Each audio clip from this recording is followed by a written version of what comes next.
Hi guys, it's Erin. Today I wanted to talk to you about bulbs, all about bulbs.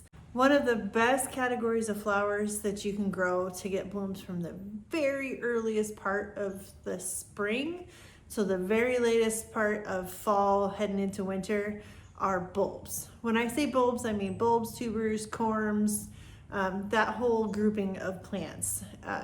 They are just amazing. So in this video, I want to share with you all of my favorites by season, and then why you might consider growing them yourselves. So bulbs are certainly more of an investment up front, both in time or energy and money.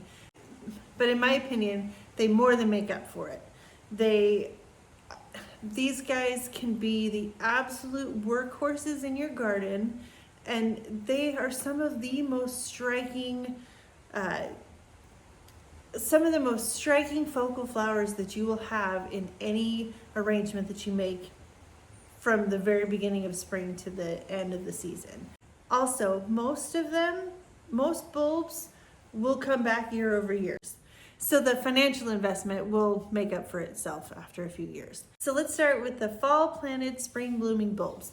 There's so many options in this category, and I grow a ton of them. Our Pacific Northwest winters are, fall through early spring are really dark, really cold. And by the end of that dreary part of the year, all I want is some of that beauty to come back into the garden. It gets so dreary. It's pretty rough, our winters, but I savor them as well so that it makes everything else feel that much more important. The first two things that grow and bloom in our garden at the very earliest parts of spring, sometimes still in winter, are crocus and daffodils, the little teeny daffodils. They're just the sweetest little things. Now, these aren't necessarily what you're looking for when you're searching for cut flowers, but you'd be amazed at what the cute little arrangements you can make out of those tiny little flowers. You just need a tiny little vessel, and you can put some together, put them in a bathroom or put them on your bedside, and they just make you happy. That time of year, any flower is amazing.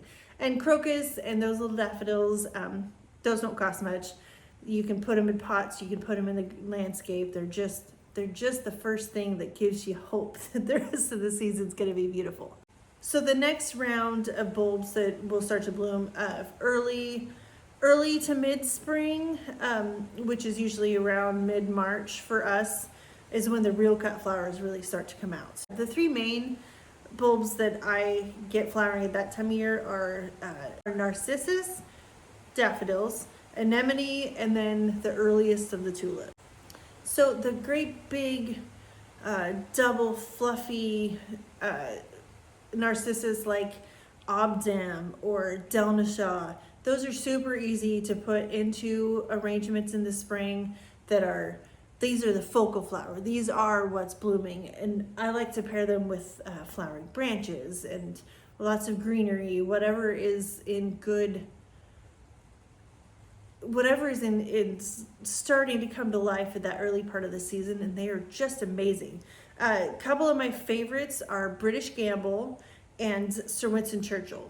British Gamble they're just a single cupped variety, but they have these beautiful soft white petals, the back petals, and then the trumpet is huge, and it's a peachy color. It's not that great bright orange or bright yellow that you're used to seeing. It's a really soft, lovely flower that goes so well in so many different spring arrangements. I have quite a lot of them. And then Sir Winston Churchill it's a bit later blooming it's probably my last bloomer for all the daffodils, but it's tiny little flowers, and they bloom on sprays. It'll have one stem that'll have 7, 8, 9 flowers on it, and they are some of the strongest scented daffodils that I grow. They're just so good. They don't have any kind of harsh scent. It's a very sweet, sugary flavor flavor. It's a sweet, sugary scent that I just adore. Now, and daffodils for sure will come back every year. They don't need a lot of help. We put them in the ground, give them some good compost when you plant them, and then at the end of the season, after, you do have to let them absorb all the light into their leaves. You don't cut them back until they sort of die back. But you do want to fertilize it while they're doing that, and then just cut them back and let them come back the next year. They're just great. Tulips are obvious. They're some of the most striking flowers of spring. They can be great, big, huge, and look like peonies. They're just some of the best. They are such a wide variety of colors and shapes and sizes that you can grow that I couldn't begin to tell you my favorites. There are so many.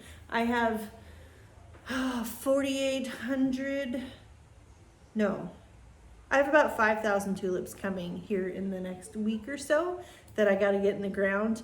I grow them as an annual. I've talked about it before and I'll talk about it again. In order to get the longest vase life and the longest stem, I pull the whole plant out, bulb and all, and just cut it off just above the bulb.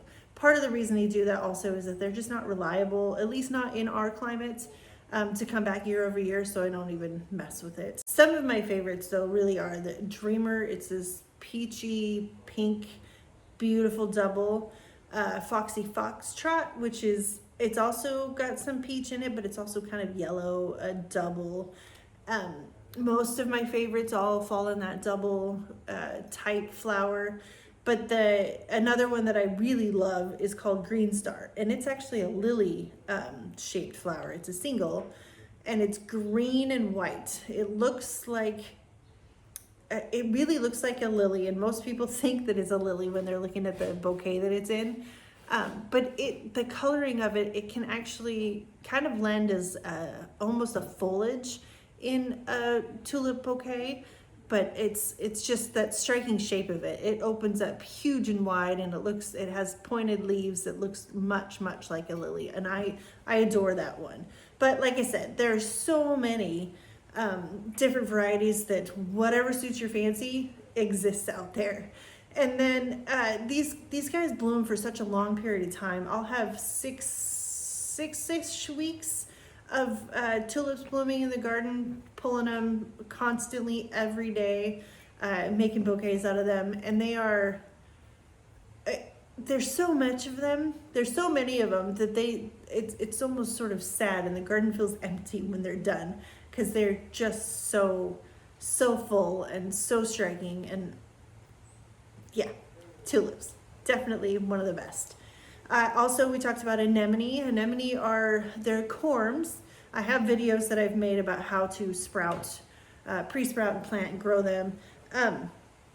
These are pretty reliable in our area for coming back year over year. They're pretty cold hardy. They don't mind the wet as much as like a ranunculus would. But they are just a sweet little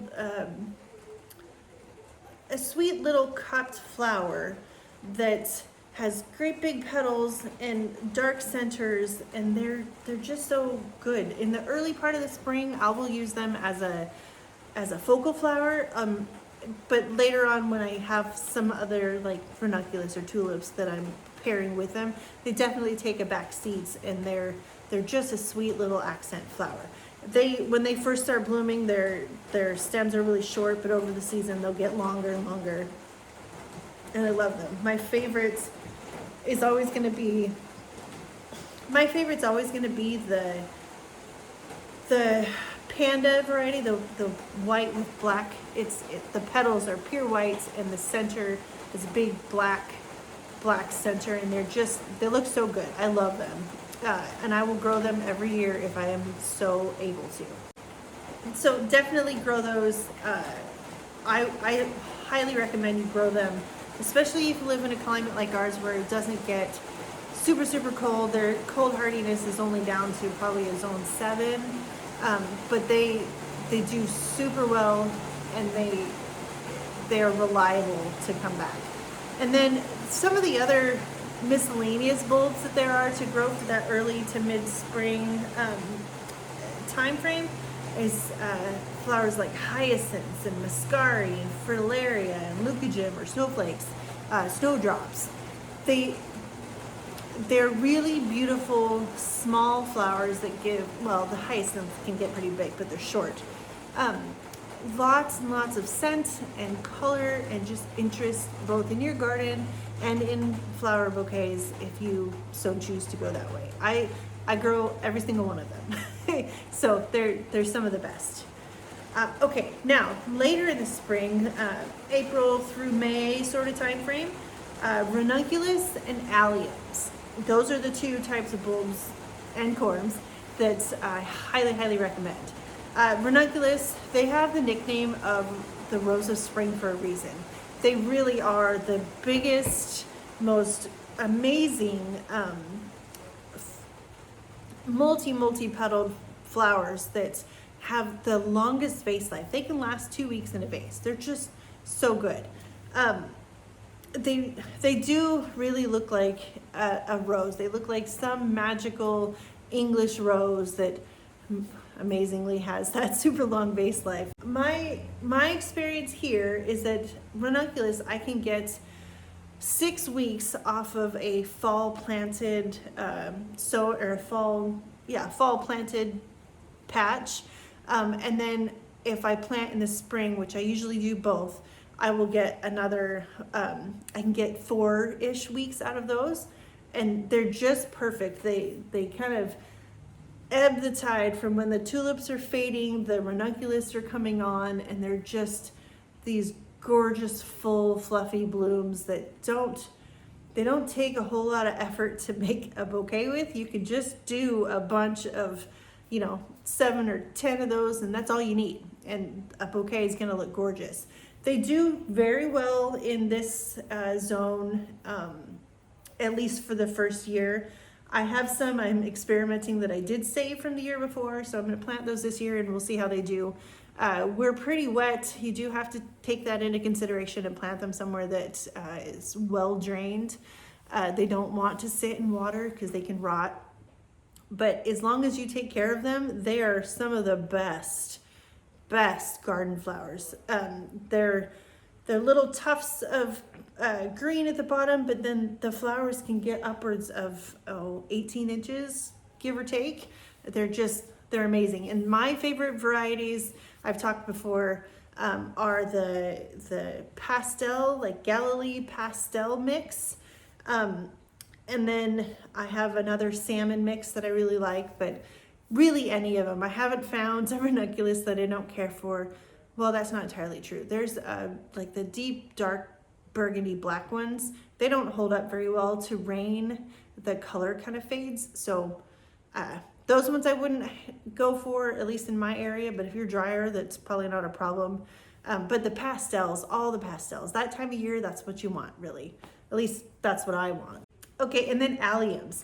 Alliums sort of bridge that gap between the end of the ranunculus, but before the perennial flowers start to get there.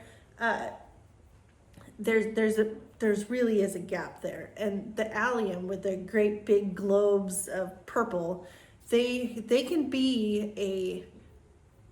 almost be a focal flower. Usually I would grow them as I add them into a bouquet as just sort of an accent, a big accent, but they can also be the star of the show, and they do very well at it. Most people, if you're not a gardener or you're not into flowers, you don't necessarily realize that alliums are what they are, because alliums are onions, right? They are. But some of them have great big blooms. Some of them have crazy spiky looking blooms. Some of them, the drumstick alliums, I have 100 of those come in. They have little tiny purple blooms that turn from purple all the way to green, or vice versa. They're really cool. And positive note, rodents, voles, moles, rabbits, they don't like them, so they're a deterrent to them. If you have them scattered around your garden, it might help. That's always a problem that we have. They always make me think of Dr. Seuss. Most of the big varieties are 3 or 4 feet tall and sort of tower over everything else that's blooming or growing at that time, and they just kind of stick up like a truffula tree. They're just the best. But like I said, they bridge that gap between the ranunculus and when you start to get some of your perennials and annuals to bloom. Now we're heading into that early to mid-summer time frame. And we'll talk about bearded iris, lilies, and gladiolas. So bearded iris, they also sort of bridge a gap in the garden. There's a real, at least for us, June, which is kind of sad because everybody wants a June wedding, right? That's when our flowers kind of lull. But a flower like a bearded iris will take on that gap, and that's when it's blooming. They're perennial. They'll come back year over year as long as they're treated well. They multiply like crazy, and they come in so many different colors anymore that it's pretty entertaining to find. It's kind of like a treasure hunt to try and find what you can find and find the best colors and different shapes that you like. They're sort of an old-fashioned flower. They do remind me of my grandmother. They're also beautiful and fantastic cut flowers. You've seen the stems of them. They have multiple flowers like a gladiola that go all the way up. And as soon as the first one on the bottom starts to fade, the next one's opening, and the next one, and the next one. So they last a really long time in a bouquet. So a couple of my most recent favorites are one that's called Ozark Rebounder. It's sort of this dark burgundy color, and it smells like grape soda, grape soda to me. It was pretty amazing. I grew that one for the first time this last season, and out of nowhere, I was walking by my flower stand as we were setting up for the market, and I got just a strong whiff of it, really. And I was grabbing everybody that I could. You have to come smell this. This is the craziest thing. They're really beautiful, big, chocolatey almost looking flowers. They're really great. And then Florentine Silk, that's another new one for me, but I love it. It's sort of a peachy, the top of the iris is sort of a peachy pink color, and then the tongue, the bearded part is kind of a lavender, and it's just amazing. Lilies they're a staple in most any cut garden. They're a great cut flower. They last so long in a vase. Most lilies will come in sprays, and 1 or 2. As soon as one starts to color up and open, you can cut it and put it in a vase, and it'll last a good week. There's so many different colors and types and varieties, but I tend to stick with the Asiatic lilies for my market bouquets. They're the type that don't have any scent. A lot of people I have come to find out they either can't handle like the intensity of it, or they don't care for the scent of the Oriental lilies. So I try to avoid that for my market bouquets. I grow those for myself in my own garden because they just light everything up. You can walk by when those start blooming in the summer. The whole garden smells like Oriental lily. They're some of my favorites. I couldn't begin to give you a list of my favorite Asiatic lilies because any one of them I love. I do usually grow a deep red color and then sort of dark pink, two different ones. A lot of times, a lot of flower farmers will grow lilies as annuals. Not because they won't come back year over year, but because you can grow them inside in crates, and you can succession plant them and get blooms for a longer period of time. Otherwise, pretty much all of the lilies that bloom out here will bloom within the same 2-week time frame. And year over year, if you add a few hundred every year, that's a lot of lilies all at once. So I have a couple patches that are permanent, but I usually will buy some and grow them in crates like that, just to make sure that I can spread the season out and change it up every year. I get bored easily. Want lots of options for colors. And then Gladiolas, it's another mid to late summer. It's not one that I grow a whole lot of because they're hard to work within an arrangement because they're such long stems and their bloom spikes. I mean, you can have 2 feet of blooms on a Gladiolas, but they're great for your garden. And if you're a more talented farmer than I am, or if you do a lot of wedding or event work, they're really good for big arrangements.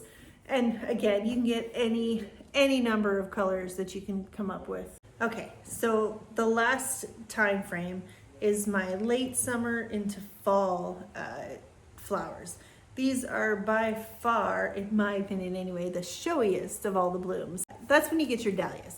Dahlias, for our Zone AB, Pacific Northwest, dahlias can be left in the ground and have them come back year over year. They're, in anything lower than that, for the most part, you're gonna wanna dig them and store them and then replant, or just buy brand new every year, or dig them and divide them and spread them all over your garden, however you want to do it. They can be overwintered in a lower zone. They just take a lot more care, and you need to make sure that they're well mulched and they're not going to sit in water because they'll rot for sure. If you know anything about dahlias, these are all dahlias. There's some dahlias right here. They come in such a wide variety of shapes and sizes like the tulips, but way more vast colors. You can get anything from a tiny little pom-pom size that's only an inch or 2 big to a great big 12-14 inch dinner plate dahlia. And they come in any range of color, really any color that isn't blue. Anything else. You can find a dahlia in that color and that shape out there. They just exist. They're so amazing. Everything from this colorette style to this informal decorative, they're so good. I grow several hundred of them every year. And if I could, I'd grow them all. I can't, obviously. I've only got so much room, but they're just the best. A couple of my absolute favorites for cutting, I couldn't tell you. Now it's gonna rain like crazy. Hold on.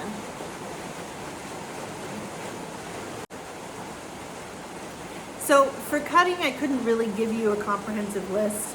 I mean, I've done a video where I go through all of the different varieties that I grow right now.